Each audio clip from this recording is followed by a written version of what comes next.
All right, ladies and gentlemen, welcome to the Center for Transatlantic Relations at Johns Hopkins University.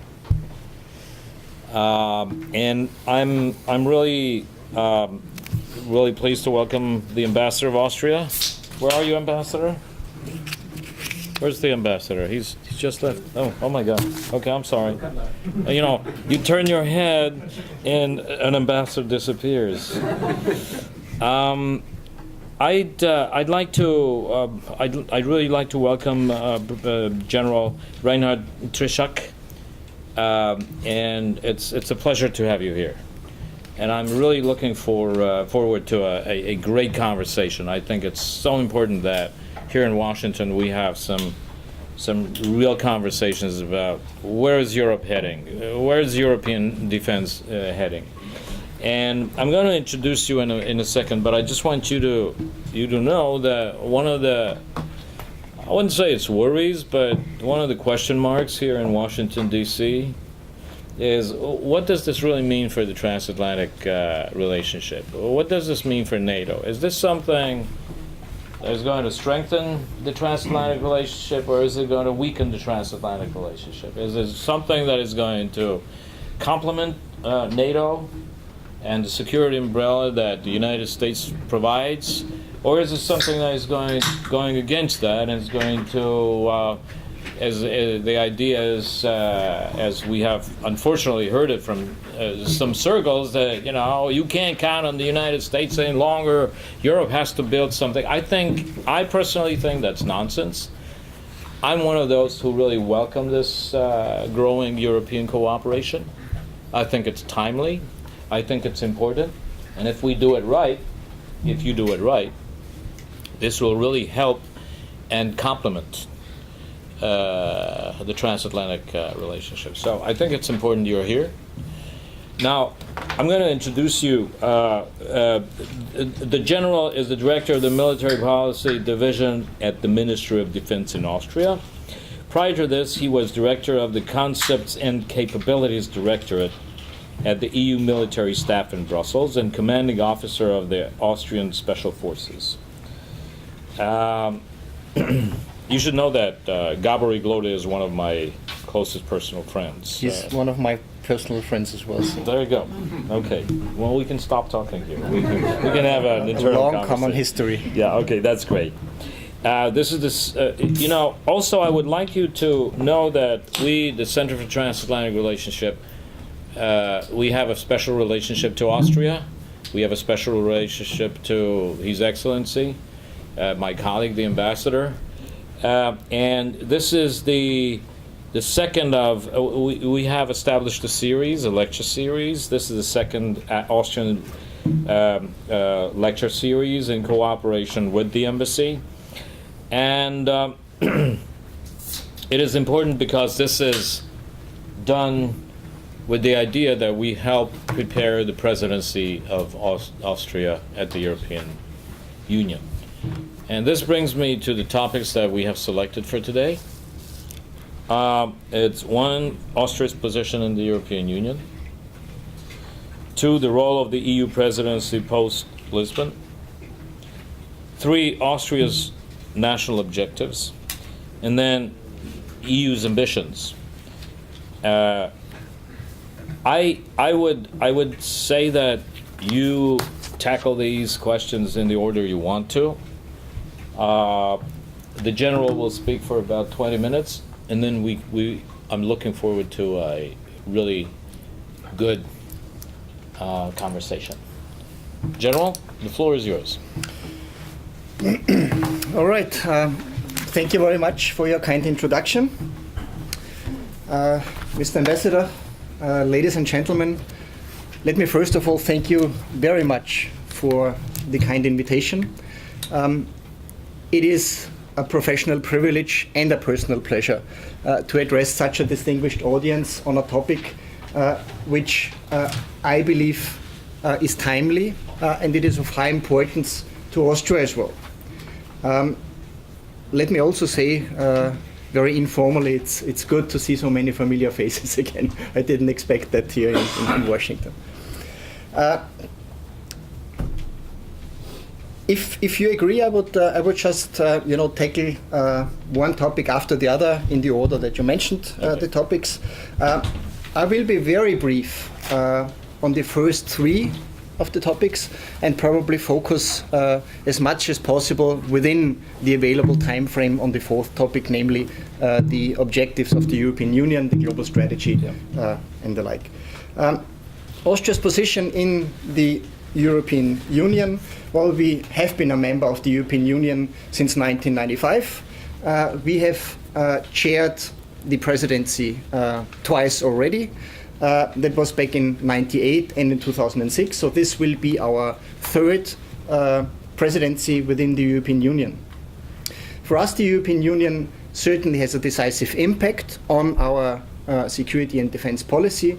There is no Austrian security and defense policy which is not in line with what is going on within the European Union, which does not mean that we accept everything without critique. We have a lot of critique about what is going on in certain areas, and we raise our voice in this respect. But at the end of the day, when a decision has been reached, this is what we follow. The decision-making process within the European Union is based on consensus as far as the common foreign and security policy is concerned, at least I would say to 98% at the time being. So every member state of the European Union has the possibility to influence decisions. And I'm going to be frank here again. A country the size of Austria, I would say a small to medium-sized country, is not going to influence decisions within the European Union on its own. Countries of the size of Austria need partners. We need to form alliances. We need to lobby if we want to achieve something. And this is what we are doing. And this is what other countries are doing. So this is just to explain very, very briefly about the decision-making process. Let me maybe also mention in this first point here, Austria is a neutral country. I'm sure you are aware that out of the currently 28 EU member states, 22 are also a member of NATO. Austria is not. And 5 other countries are not a member of NATO. We are basing our decisions within the common security and defense policy on our neutrality.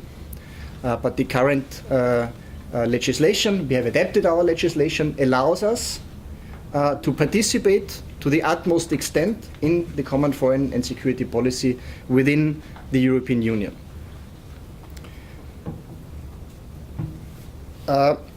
This was very briefly on the first topic, on Austria's position within the European Union. Maybe a couple of words about the Treaty of Lisbon.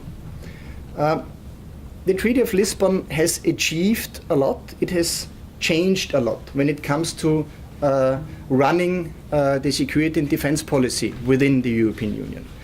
Before Lisbon, and maybe just to mention it came into force in 2009. Before that, the presidency of the European Union had a lot of influence, a lot of responsibilities when it came to agenda setting, when it came to defining priorities and the like. This was good to one extent. On the other side, there was a lot of discontinuity. A presidency changes every 6 months. So just to give you an example, if one country in the northeast of Europe focuses very much on the conflict towards the east, and next there is a presidency from the southwest, and they are focusing on issues in Africa, migration, terrorism, other things. This doesn't go together. So what we realized then was we need continuity. We need to follow topics of mutual interest, to all the EU member states. And this was one of the reasons for hammering out the Treaty of Lisbon. And with the Treaty of Lisbon, there is a lot more responsibility with the External Action Service of the European Union. This is a body within the European Union which is responsible for steering the foreign security and policy, for supporting stability, for promoting human rights and democracy, for prosperity, for supporting rule of law, good governance, and so on. And this External Action Service is chaired by Mrs. Mogherini. And I'm sure you know who I'm talking about. She's the High Representative. She's also Vice President of the European Commission. And this is maybe something that you would like to discuss afterwards when it comes to defense capacity building. She's also the head of the European Defense Agency. So she has numerous hats. It's a huge task that she's fulfilling. But this is what the Treaty of Lisbon brought about.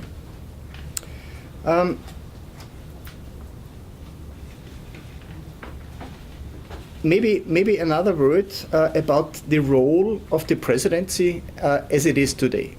I said before that several responsibilities have been shifted to Brussels. Several responsibilities have remained with the national presidencies. A presidency today is mostly seen as an honest broker, right? A presidency, in most of the cases, follows very little national objectives. There are national objectives, that's for sure, but the main focus should be on the role of an honest broker in order to support the External Action Service, in order to support Mrs. Mogherini. And I will talk about that in a minute. There's always two blocks of topics. One is the mainstream topics within the European Union, which is agreed by all member states in the global strategy. And on the other side, you have those topics which are of high interest to the respective presidencies. But I will get back to that in a moment. A presidency is a negotiator. They are trying to facilitate the work of Mrs. Mogherini and her cabinet. It is a huge task. That's the disadvantage. This is a huge burden. It's a financial burden. It's a burden in terms of personnel. You need qualified personnel to run a presidency.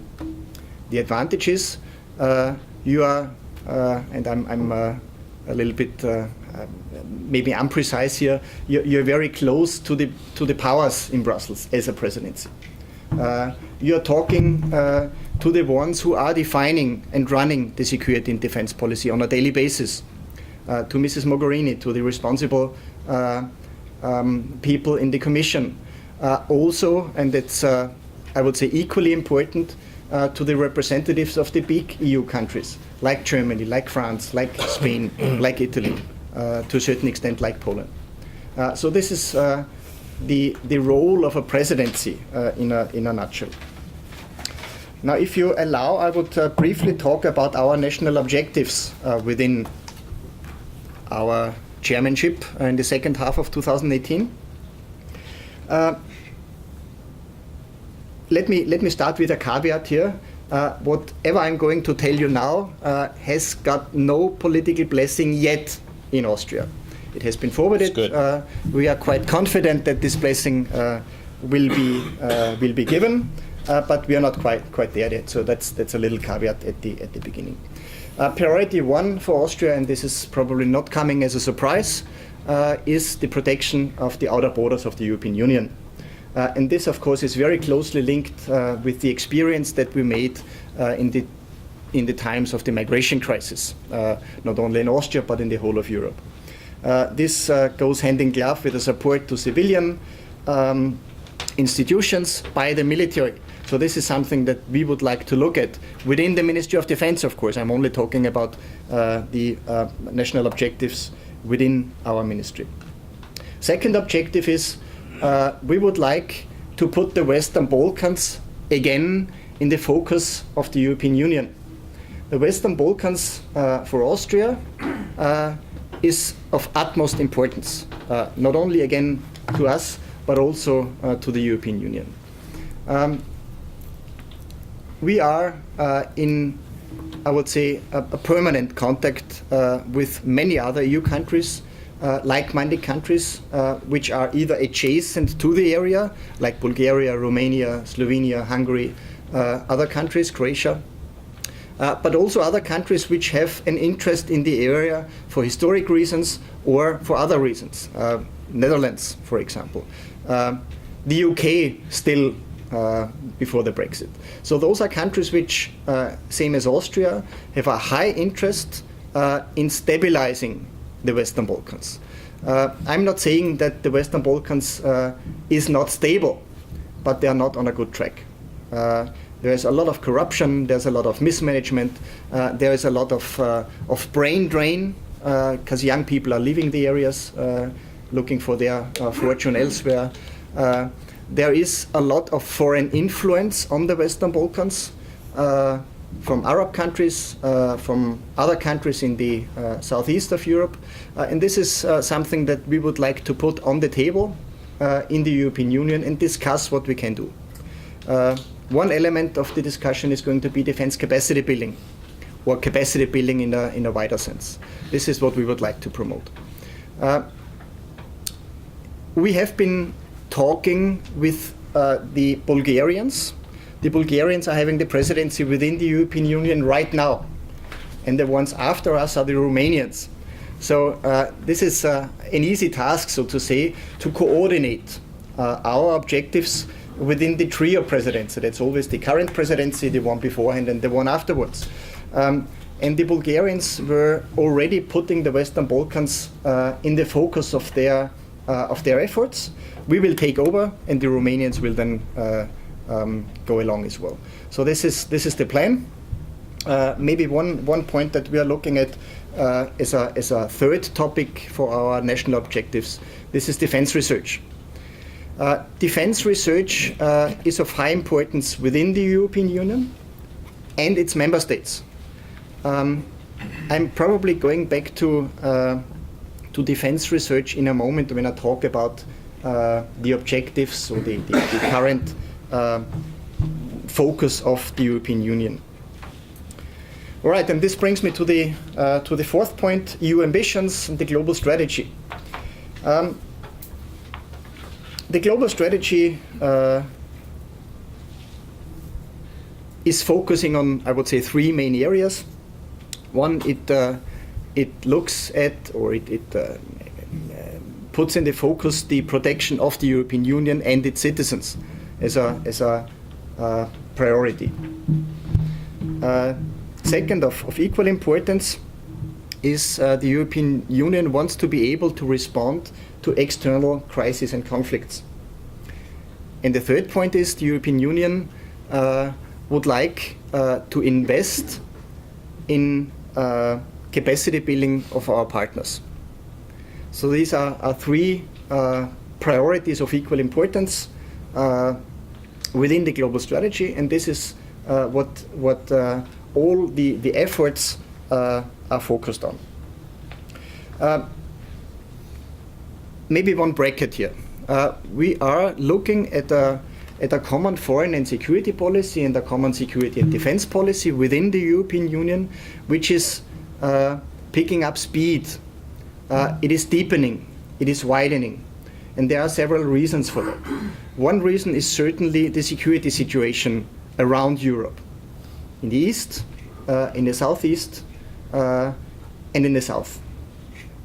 So this is a situation that we haven't seen in many years, in this intensity. Of course, the Ukraine crisis, Syria, North Africa, we would put the Western Balkans on this list as well. The European Union and its member states believe that we need to do more, we need to do better in order to be able to cope with these problems in a more credible way, I would say, than we have been doing until now. The second element for this speeding up and deepening and widening is certainly the Brexit. You know that the UK is about to leave the European Union. It's a national decision. There has been a referendum, and the majority of the population within the UK has decided to leave the European Union. We need to deal with it. I'm 100% sure that nobody is happy with the process, not even in the UK. but this is where we are, and this is what we have to administer right now. But the Brexit is speeding up this process, not just because uncertainties have grown, but also because the Brits have not been a huge supporter, to put it mildly, of the common foreign and security policy since it came into existence. The Brits have always had their focus on NATO. All the military elements have been focusing on NATO and not the European Union. Understandable to a certain extent, also from a European Union point of view, because of their situation, of their historic situation. But we have now the situation that this, I wouldn't say blockade, but this hampering of further developments is no longer there. And these, I would say, are the two major elements why the common foreign and security policy and security and defense policy is picking up speed right now. I would, and I still have a couple of minutes left, I would probably point out a couple of projects which are being run right now within the European Union, which are demonstrating this increased speed. One is certainly the permanent structured cooperation. This is a framework, I would say, of EU member states, which have decided to cooperate more closely in a military sense than has been the case before. It's not all member states. The Brits, for good reasons, decided not to join. There was Denmark not joining because they had a referendum on the common security and defense policy within the European Union many years ago. So they are not joining in, but this was clear from the very beginning. And Malta. Malta has decided not to join at this time, but they are in a process of joining at a later time. So, in other words, 25 out of 28 member states have decided to cooperate more closely on the development of military capabilities than in the past. Now, followers of the security in the European Union might say, well, is this another project in a long series of projects that have materialized, been worked on, taken up many resources, and at the end led to nothing? Well, this was probably a bit harsh. It did lead to something, but we did not see real capability developments, common cooperation in capability development in the past. I believe this is different because the text as we have it right now, and as it has been signed by all member states who are participating, is legally binding. There are national implementation plans for member states to cooperate. Every member state had to make transparent how they intend to cooperate in this area, on which projects they would like to cooperate, and so on and so on. So this is it's really a new category of cooperation within the European Union, and I'm confident that within the next years we will see results in this respect as well. One thing which has been addressed before we started, defense cooperation. Also in the area of defense cooperation, the Defense Action Plan, a European Defense Fund, there is a new impetus. It's the first time in history that the European Commission is paying European money for defense research. And there is again a link to one of our national objectives. It is about to pay money for capability development. It's not a huge sum, but for defense research we are talking about 90 million euros until 2020. In terms of capability development, we are talking 500 million per year starting from 2020. So that's quite a significant amount of money, at least for European for European history in this respect. Another thing is EU-NATO cooperation. This might be of interest here as well. There is a joint declaration between both organizations to deepen their cooperation as well. There are 7 core elements, like cooperation in operation, common training, common capability development, common defense investment, closer cooperation in hybrid and cyber threats, and so on. And they have been broken down into more than 40 different projects, and they are being worked on as we speak. And probably the last thing I would like to mention is one element which is of high importance to NATO and to the European Union, but also to the US. And we have heard that yesterday in the Defense Department. It's of high importance, and this is military mobility. The objective behind this project is we would like to be able to move troops around across Europe without bureaucratic burdens. If you want to move a military unit today from Spain to Estonia across Europe, this takes an eternity, simply because each and every member state of the European Union, and NATO by the way, has its own legislation on how to deal with military transports. This is something we would like to harmonize. This is what we like to work on in order to ease the bureaucracy, and at the end of the day be in a position to move troops around quicker, and at the end of the day more decisively. All right, this in a very small nutshell is what I would like to offer for discussions, and I thank you very much for your attention so far. Excellent, thank you. Okay, so let's get started. Stanley Cobra. There was a French general 2 centuries ago who said war requires 3 things: money, money, and money. The IMF, a couple of weeks ago, published a paper calling for an increased fiscal union in Europe. The tone of this, I think, is very alarming. If I might just cite 3 sentences, excerpts from 3 sentences. Quote, "A sovereign default can have very large negative economic and financial spillovers. This danger is especially great when governments and their banks remain tightly interconnected, including through large bank holdings of their domestic sovereigns' debts. Thus, more fiscal risk sharing would reduce the spillovers from government defaults and reduce the probability of a bailout."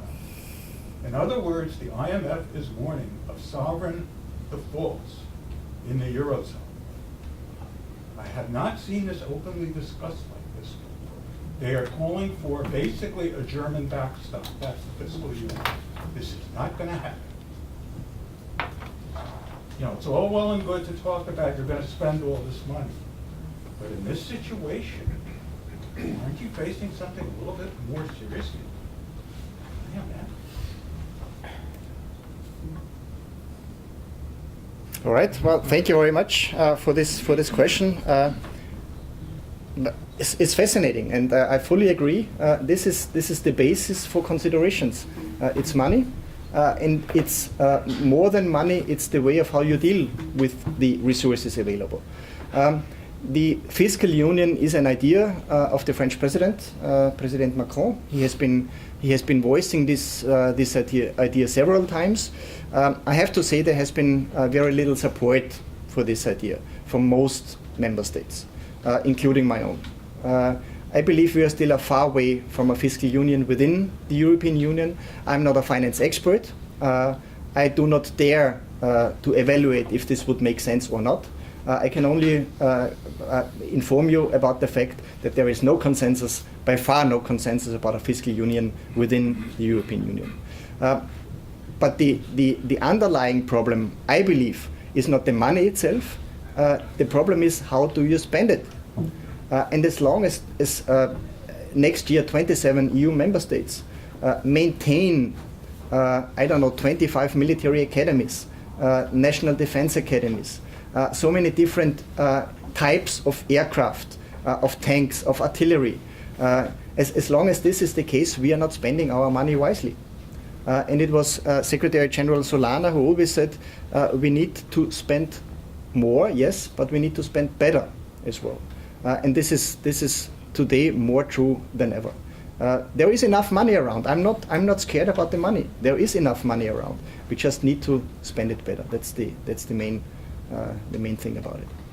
But Stan, do I understand correctly that your worry is that the European Union has these incredible plans to build a larger, bigger, stronger military, and there is a possibility of a sovereign default in the background that might risk the stability of the financial systems, which in return would be catastrophic to the economies, and which in return, it would make it impossible to finance the. That's really what you're asking.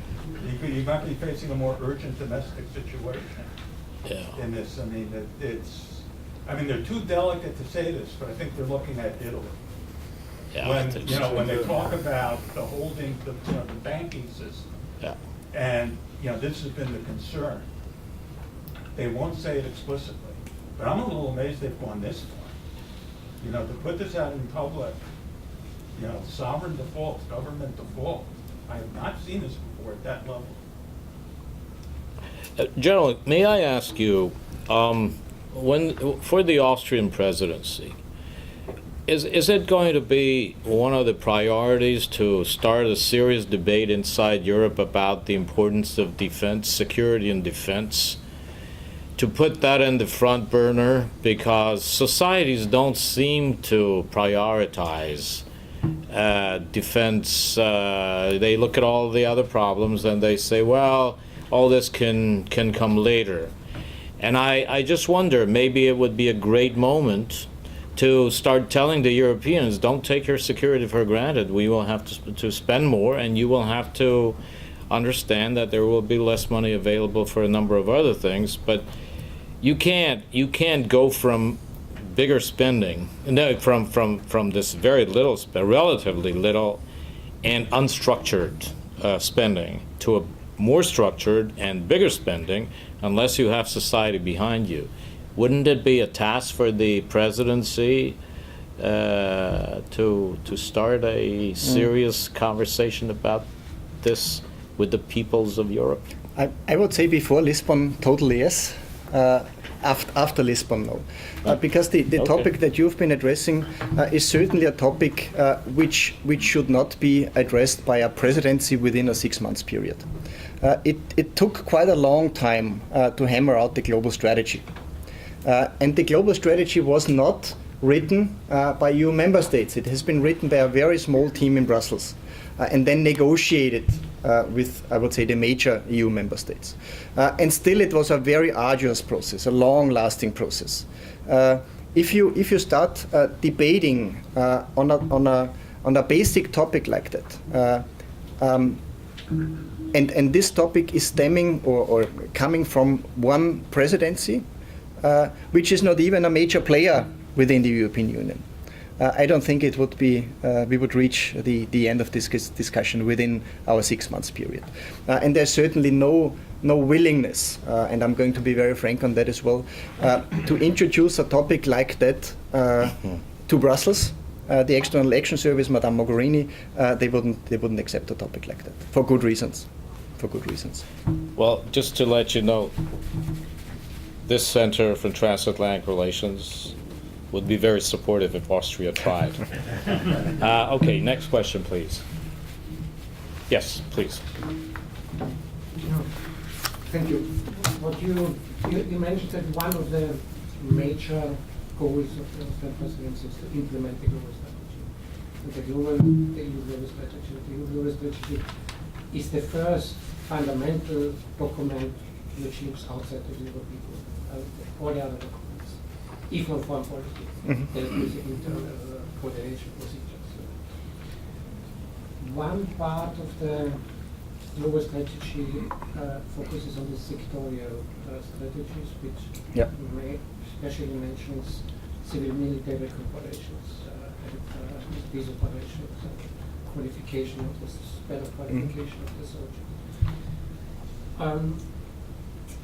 Austria is pretty qualified in this peace operation, traditionally and historically, and so as a small country, Austria contributed more than other big countries in this peace operation.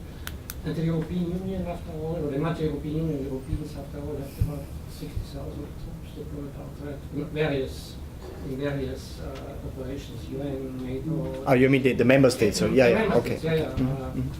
So wouldn't it be, for Austria, a good idea to boost or start a debate, especially more specific, on peace operations? So new ones might come to Ukraine, so there are only no NATO, no Russian, no Ukraine troops should participate, mainly European neutral countries will be. Mhm. So would that be one important focus, especially because Austria is qualified? So that's a good tradition. Mhm. May I add one more question, a very separate one?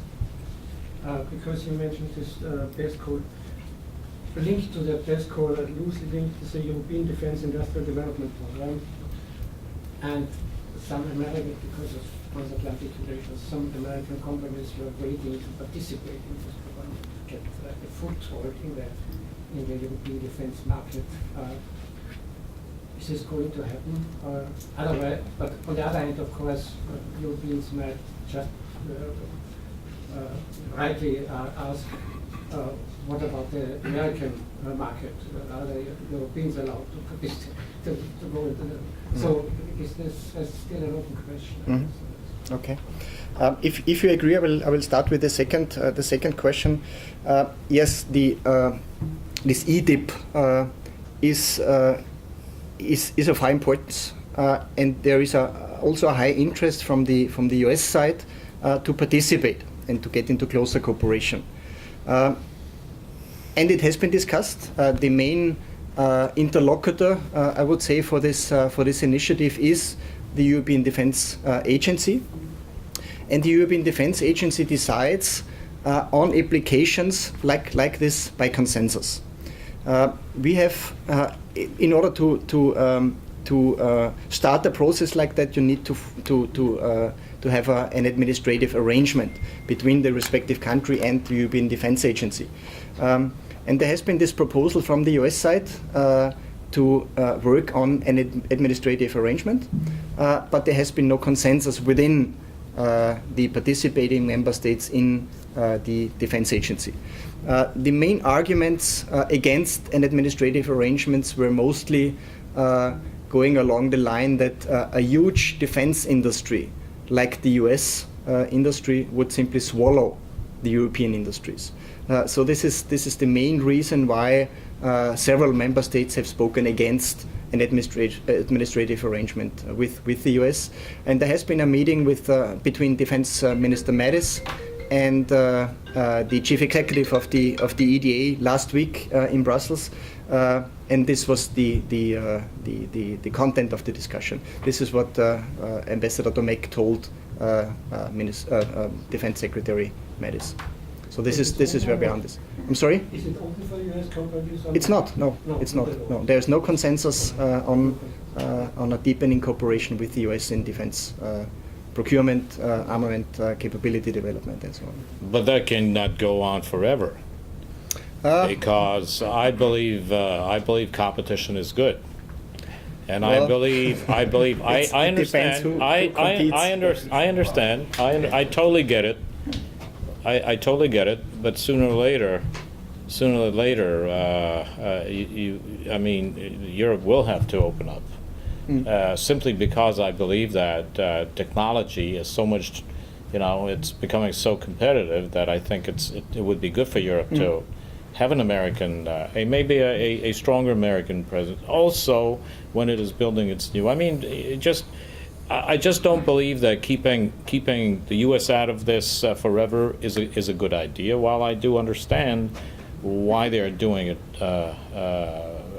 right now, my argument is it shouldn't, and I don't think it can go on forever. That's really, I know Domek probably has a good understanding of this, having served as Solana's chief of staff for such a long time, so he knows that. Yeah. Just to say that Domek is a strong supporter of a U.S. involvement in this. The peace operations. Thank you very much for that. You finished my sentence. Okay. Yes, I fully agree. Austria has been very active in contributing to peace operations in the past, to UN operations, to EU operations, to NATO operations, also to the OSCE operation in the Ukraine. The challenge with defining national objectives is it's always inward oriented. So you want to, you're focusing on your national objectives, and you define your national objectives, of course, also by the current situation in which you are in. And the current situation, to a large extent, is defined by migration and by the budget. If you open up or if you lead a topic like peace operations, an increase of peace operations to the Ukraine, for example, then of course everybody expects you to take the lead on that, or at least to provide a big chunk of the troops as well. And this is just not an option for Austria right now. We don't have the money, we don't have the personal resources for that for the time being. So it has been discussed, but it is not an option to put it forward as a national objective for our presidency. Peter Lee from the State Department. With the caveat that these initiatives, PESCO, EDF, CARD, you mentioned the European Commission Action Plan on Military Mobility, are all at a very nascent beginning stage, and they're still conceptualizing the implementation. Exactly. So with that said, I have three kind of interconnected questions that if you could just flesh out a bit more. All 25 EU member states in PESCO, the European Commission, the EDA, like a Greek chorus, have said this is all to complement NATO, it will not duplicate NATO, but yet there's still a lot of ambiguity on how that is to be achieved. Like, for example, like CARD, it sounds awfully like the NATO policy planning, the NATO planning process. Yep. And so if you could perhaps flesh out what you're doing, or what the Austrian presidency is thinking of on how to prioritize non-duplication of either NATO institution processes or lines of effort.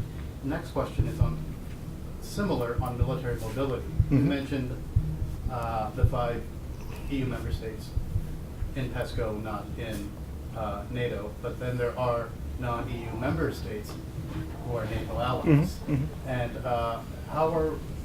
And military mobility will have to take into account, the role of these non-EU member state NATO allies, the United States being one, and then others. And what will the Austrian presidency, priorities be within military mobility to make sure there's kind of a holistic approach to that? And then third and finally is, the gentleman to my left was mentioning on investment in research and development, and you had talked a little bit about the administrative arrangement discussions between DoD and EDA. Could you just flesh out, from my understanding, like the European Defense Fund, that will be EU money, that will be an EU competence, of course, member states. And then what exactly, what will be Austria's lines of effort under its presidency to facilitate that? Because, or try to support, strengthen investment in R&D, which already seems to be what the Commission will be trying to capture with this 90 million, then eventually 500 million, and they talk about 1 to 1.5 billion years down the line, or even bigger numbers. But what will be Austria's priorities to try to help facilitate that R&D? All right. Brilliant. Very knowledgeable question. So congratulations on that. I'll start with the 2 easy ones. CARD, it's the Coordinated Annual Review on Defense. The objective of CARD, it's another project I would say in this current development, is to make processes, defense investments, capabilities more transparent within the European Union. And I fully agree. It runs in parallel to the NATO defense planning process. The reason why I see no problem in CARD is that this has been coordinated with NATO very closely. So CARD increases transparency not only within the European Union but also towards NATO. Those members of the European Union which are also a member of NATO for quite some time already stated that they do not want two separate processes for good reasons. They do not want the EU capability development process and the NATO defense planning process. They want to harmonize it. And CARD is one step in a first step, to make those processes more transparent to both organizations, in order to facilitate cooperation and so on. So there's no problem on NATO side with CARD, and not on EU side. Austria fully supports it. It has no impact on our neutrality. Full support in this respect. On military mobility, likewise, military mobility is not an EU idea. To be frank, it is a NATO idea. NATO came up with it first. And NATO introduced the idea of military mobility into this joint action between EU and NATO. So it is a NATO project for quite some while, and we introduced it into this catalog of projects that we would like to do together. Today, on the EU side, it has been implemented as a PESCO project. And all those countries, and this shows the importance of this project, all countries which would like to participate in PESCO have to participate in this one specific project. So that's a conditio sine qua non. You need to be in the military mobility, otherwise you are not participating in PESCO. Yeah. So that's the one project where everybody has to participate. And it's a good thing. Again, no impact on our neutrality. We are not doing anything within this military mobility thing which could hamper our neutrality. Of course, Austria is in a very delicate position, geographic position. We are in the center of Europe. Many transports go through Austria, from Italy to Germany, from Spain to Estonia, from Germany to Bulgaria. They go through Austria. So we need to deal with it. Of course, we need to define our red lines in this respect as well, but that's what other countries are going to do as well. On defense research, I have to say that we are not quite there yet within Austria. Defense research is important to us, but we are still in a defining mode. We are still estimating what we would like to do. Other countries are already far more in the process than we are, and those are those nations which have a big defense industry. They say, well, we know what we produce. We know where we want to invest in defense research based on the needs of our armed forces, but also based on the needs of the defense industry. So they put in their first ideas in terms of defense research. We haven't done that yet. The next thing that we would like to do in Austria is to form a round table involving also finance, of course, and economy and defense industry. To a certain extent. Our defense industry is not that impressive. There are some companies, and we would like to get them on the table as well and see what we can get out of that. But we have not forwarded any national objectives in terms of defense research to Brussels. So this is still work in progress. Before I give you the floor, can you tell us more about this red line you mentioned? These red lines that you mean on military mobility? Well, you mentioned you will have to make your red lines clear. Red lines for Austria is for most other countries. There is an experience. The United States has an experience on red lines, and it didn't go so well. Talk about Syria, yes. No, our red lines are much less operational. They are based on national legislation. So, for example, we have a ban on truck transport on Sunday. Okay, no trucks on Austria's highway on Sunday. Wow. If we opened up military transport for highways on Sunday, the economy would be immediately be there and say, okay, we want that too. So that's a red line for Austria. Another red line is transport of dangerous goods through Austria, transport of weapons through Austria, and this is still under consideration because that's of course a key element in the military mobility area. So this is going to be negotiated.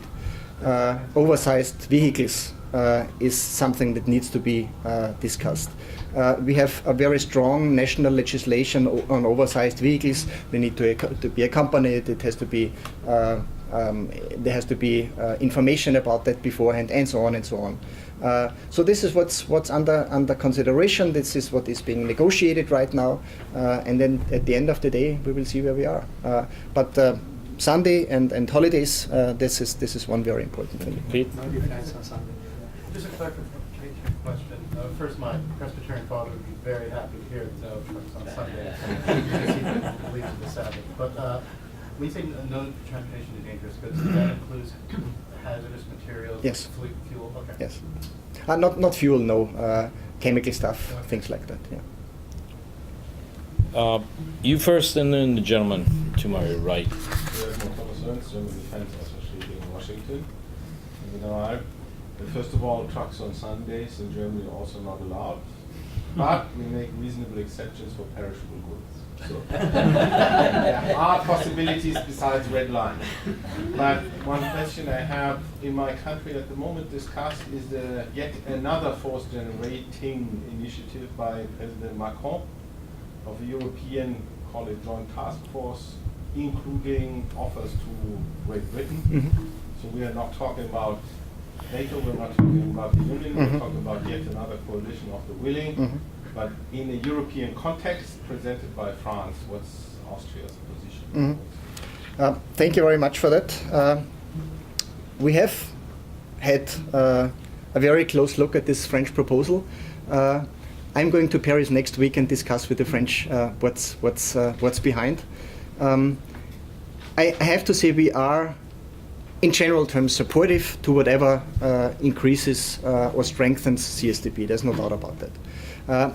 If this core size task force that the French are looking at is clearly focusing on strengthening CSDP, this is certainly something which has to be supported. On the other hand, they have been opening up the membership within this core size task force also to countries which are not a member of the European Union.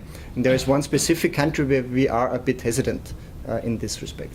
So in general terms, yes, but we want to know details about this process. My name is Roger Cochetti. I work with private equity in the technology sector. I'm a SAIS alumni and donor.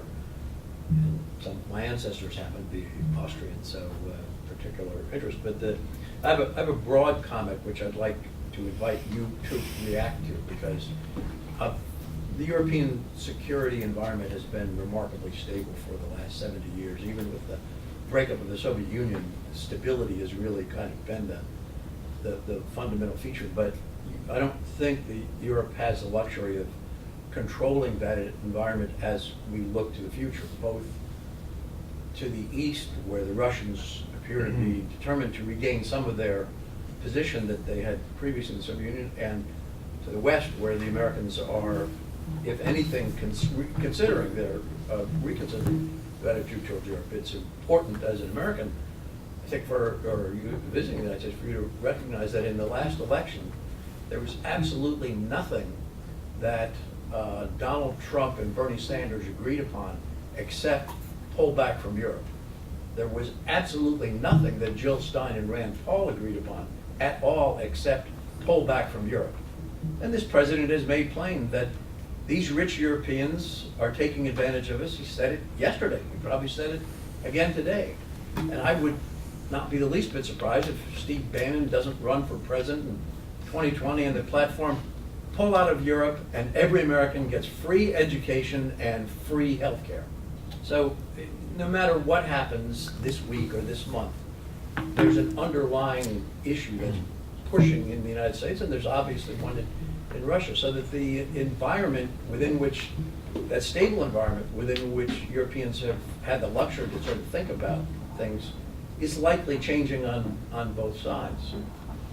If that is the case, and you may disagree completely with that description, but if that is the case, how do you think Europeans would deal with a changing environment on the east and on the west, over the next decade? And then I have just to ask for a specific comment. I've never heard any discussion in any European context about a European strategic defense perspective. One of the footnotes of Brexit is that that leaves France as the only nuclear power in Europe. Mhm. But if you take a bigger perspective, is there such a thing as a European strategic defense perspective, or is that doesn't exist? I Yeah. have no idea. No, that's a very good point, and I can assure you that these things are being discussed. I would say mostly in think tanks, but also in governments within Europe. I mean, if the US were to decide to pull back entirely from Europe, then this is certainly a sovereign decision, and there's not a lot the European Union could do about it. On the other hand, it has to be made very clear, I believe, that the US and Europe have been partners for decades, strong partners, strategic allies. I don't want to misrepresent any of these politicians. None of them says pull out 100%. All four of them have said reduce, pull back, reduce. That's the theme. It's not sort of yes, no. It's But this brings me immediately to the second point that you made. A strategic defense in Europe exists for the time being exclusively within NATO. NATO is the strategic defense of Europe, and the US play a critical part, a crucial part in that. Not only, but they are the key factor in a strategic defense of Europe. Now, if the US would shift from Europe more towards Asia and also withdraw their strategic umbrella, if you will, from Europe, then this would be an entirely new situation. Of course, the French and also the Brits remain in Europe. I mean, not as far as the institution is concerned, but geographically. And if the East were to attack, then the Brits are in the same situation as everybody else in Europe. But I fully agree that from a strategic perspective, the situation as it is right now, a NATO without the US, or with a less interested US within NATO, if I can put it that way, would put Europe in a very delicate position. There's no doubt about that. Yeah. how would they react? Well, I think this is something which would have to be discussed over time. I don't see this development right now. One thing is sure: a development of nuclear weapons within Europe, to the extent that the US are making available, is simply not possible. Not in the current situation. We always have to evaluate the situation. I don't know how it's going to be in 10 years. And 10 years is certainly not enough to develop a strategic defense for Europe. But this is something which is being discussed in several think tanks in Europe and in some governments as well. But thank you very much for that. That's a very valuable point. Let me comment on this, because this is really important. First of all, it's kind of counterintuitive, and I think we from Washington have been telling the Europeans, the more you spend on your defense, the more inclined the United States is to stay. It's counterintuitive. It's there's this idea that the Americans are going to pull out if we spend more. That's nonsense. The United States will stay committed to Europe, and the more the Europeans are committed to their own defense, the more the United States will be inclined to stay. The reason being that it's not because this president or Bernie Sanders or Hillary Clinton are crazy. It's because there's a public mood in the United States that's shifting. We're just saying, and it's so good to hear what you just said, Americans are asking a question, and it's not the East and West Coast elites, but it's the people in the middle of America. There's no running water, there are no schools, there is the opioid epidemic, there's this, I don't have a future, and you're spending all this money on the Europeans when the Europeans are not really wanting to spend. Now, I think that is the reason why I keep saying, General, that it's not just about spending more, and it's also not just about spending better. It's also about not spending on building an alternative, but spending on building a stronger transatlantic relationship. That will keep the United States engaged. You haven't spoken about my favorite topic, which is the threats to European security. You haven't mentioned Russia. I think Russia is a serious threat to Europe, both conventional and hybrid. But I would say that I don't think Europe is simply prepared to take care of its own security. And I hope it will go beyond the think tank community to discuss this, because this is it's a serious time in history where I don't think Europeans should take their security for granted. Period. So that's really what I'm not trying to interpret what you said. I'm just trying to build on what you said. But you should know that this is a very, very strong sentiment in Washington, D.C. On the Hill, in the White House, at the State Department, and in the think tank community. And in the Defense Department, as we heard yesterday. But that's your... As we heard yesterday. That's your... Yeah, I agree. Okay. I should have mentioned that. Yes. Okay. Thank you. Yes. And I'm from the State Department and Hungary. General, thank you very much for your insights. Could you please elaborate a bit more on Western Balkans related issues? So, Bosnia, Herzegovina, electoral reforms, elections, Kosovo, Serbia dialogue, Macedonian name issue. I'm very excited and engaged in the region. But also there seems to be a kind of renewed hope with the new Commission strategy on Juncker, recent visits to the region. I wonder what else than defense capacity building would be on the agenda for the presidency. I'm also thinking about foreign malign influence, CTCD related issues, and also like energy security interconnectivity. Also, what would be your thoughts on enlargement prospects, and whether you see any areas of strengthened EU-US cooperation? What do you think would be the topics or priority areas where you would like to see more US engagement in Western Balkans? Thank you. Okay. I mean, you being from Hungary, you know it as much as I do, the situation on the Western Balkans.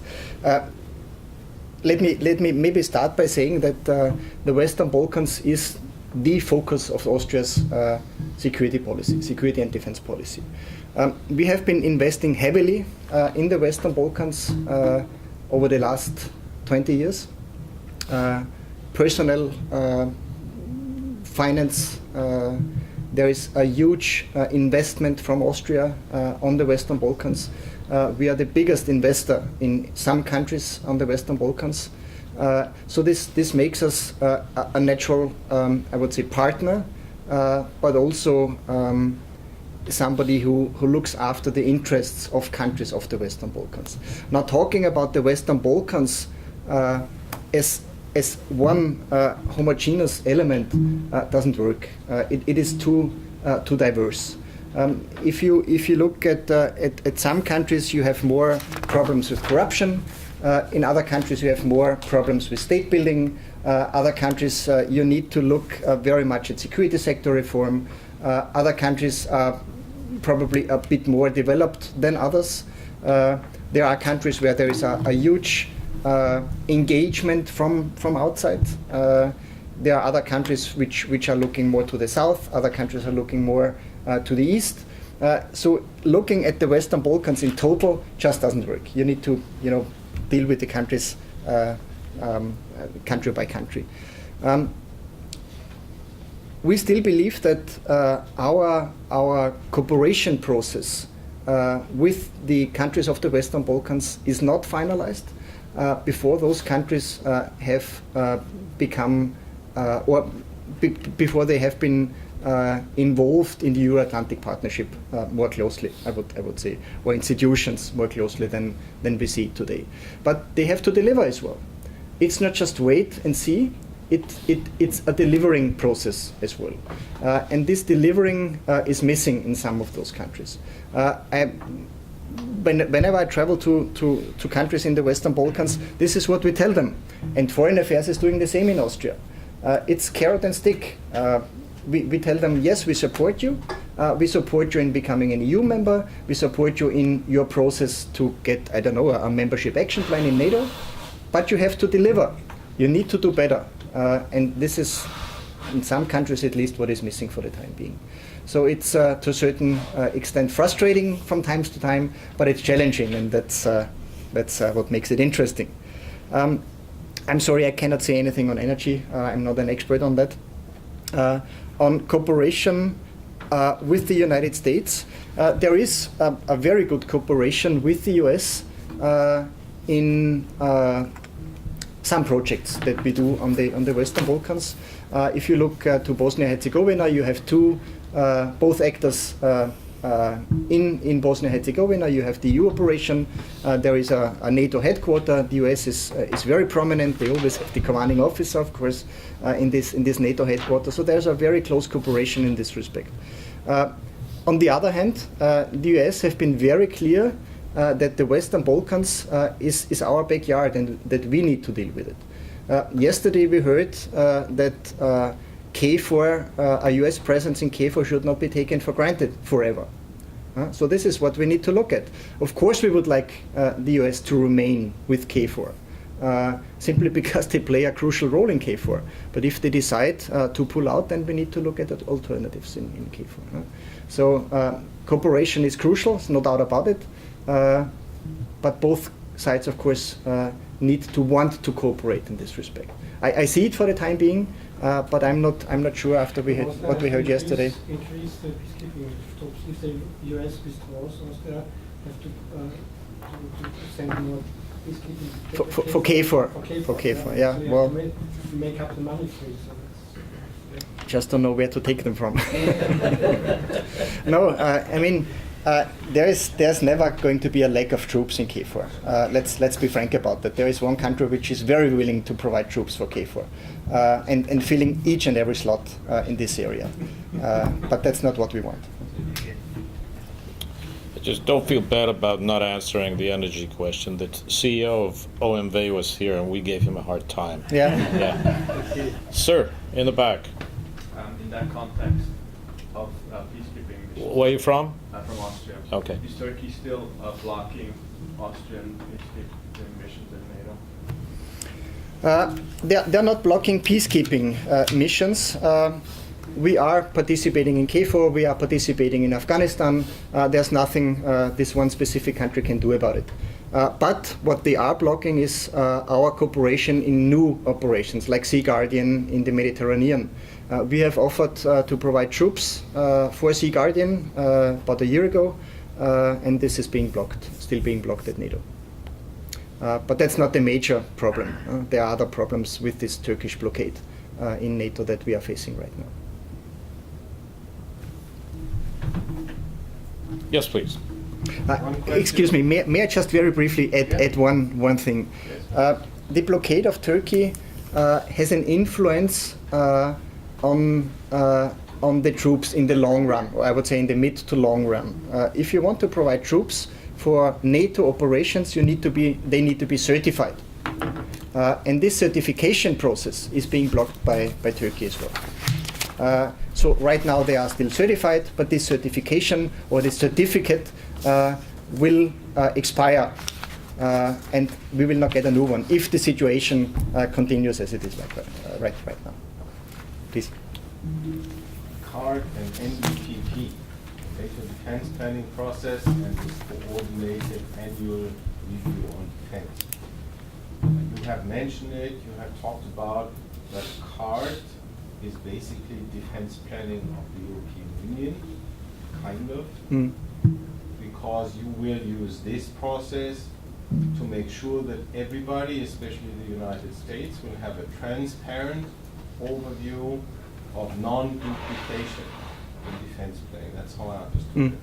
First question, CARD, who is the master of this process? Is it the Commission, or is it the External Action Service, or is it Council? Who is responsible for it?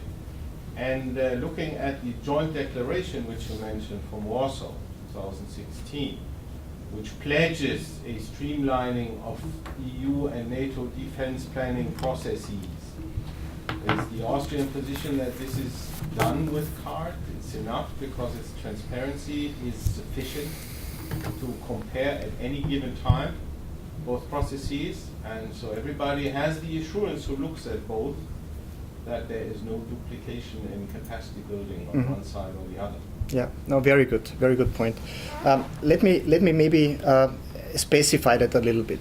On NATO, you have the NATO defense planning process. On the EU side, you have the capability development process. So these are the two main processes which are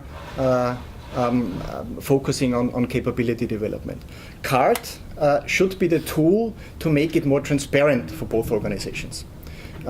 And by that, of course, trying to avoid duplication. That's the main thing. We have been supporting the CARD process. We believe it is necessary, although we are not a member of NATO, of course. So the process should be driven by those countries which are suffering by the current situation, by feeding into two different processes, which are not even in the same time span as the other one. The CARD process is going to be run by EDA. That's the general idea behind. They are going to provide, the basic materials. They will collect, they will analyze, and they will distribute what member states are feeding into the process. So EDA is the one actor which is responsible. It's going to be responsible for CARD. Would they come up with a delta list or discrepancy list if they see? I mean, all NATO members have signed up their share in the Blue Book, which is the list, the catalog of capabilities they have pledged to deliver. So if those NATO members who are EU members all of a sudden start developing capabilities on the EU side, and that's the US, let's say, concern, which are not on their pledge for the Blue Book, then something is wrong, because then the nation is going separate ways in EU and in NATO defense planning. No, that's not the case. That's not the idea. In the contrary, this is what CARD wants to avoid. Yes, that's why I'm asking. Yeah. Is there in this yearly, it's an annual process, is there a delta list? Is there red flags then being raised or alerts going on? We have a first trial run in September, October this year during our presidency, and then we will know more about it. But of course, if you want to be transparent, you have to offer information. That's a basic principle. How far this is going to go, I don't know. It's not only Austria which has to take care about specifics of the national security and defense policies. There are other countries as well. Ireland, for example, is very critical about this process. Other countries are hesitant. So we will see how this is going to develop. Thank you. Ambassador? Yeah, I think since we are approaching the end of the conversation, I think we have a joint meeting later on also, and I have plenty of time to talk to you and to ask you questions. I just wanted to make one remark. First of all, thanks to the Center for Transatlantic Studies Relations and to Ambassador Shimoni for this cooperation. Several more of these lectures coming, and this is very, very inspiring, this discussion here, and we're looking forward to coming back, especially me, to my alma mater also.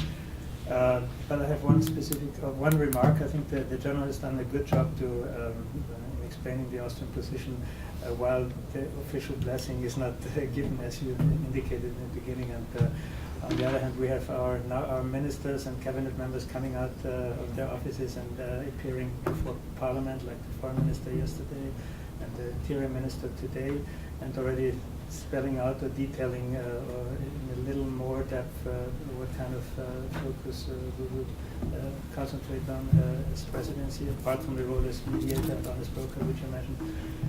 And today, if I'm not mistaken, the Minister of the Interior came out and he talked about, of course, this overall issue of migration and security, external border protection, tackling the root causes, working in Africa, working on repatriation agreements, tackling the asylum policy. As you all know, we still have 28 different asylum laws in Europe.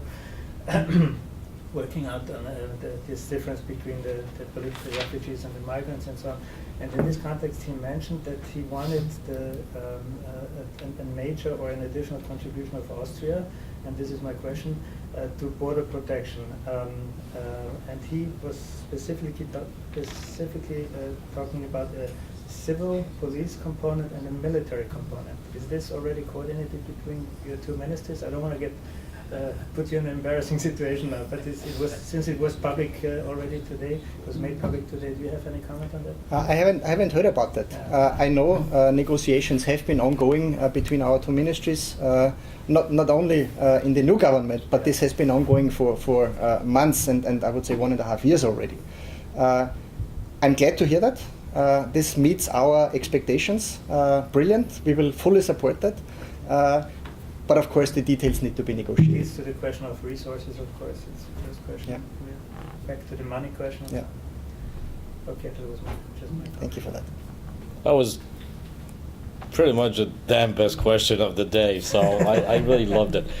No, I know all the other questions were great, and I just want to say one of my very, very close friends was the former chairman of the military committee of NATO, General Klaus Naumann, a very, very close friend, a personal friend.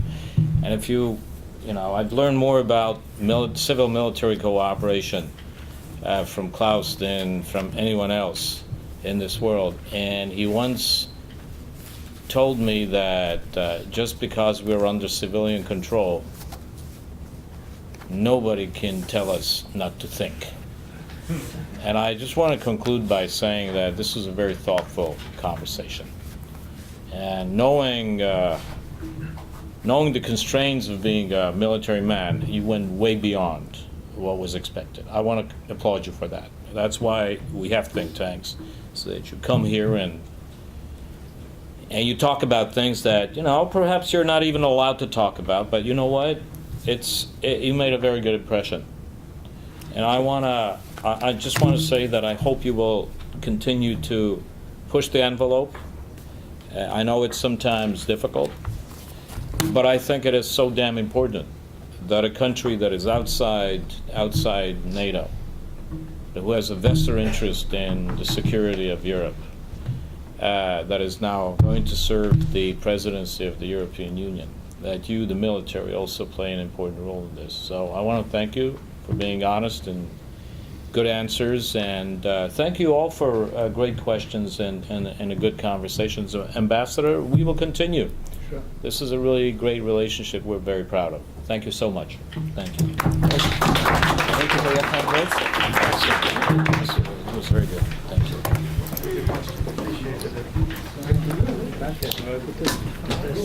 Thank you, sir.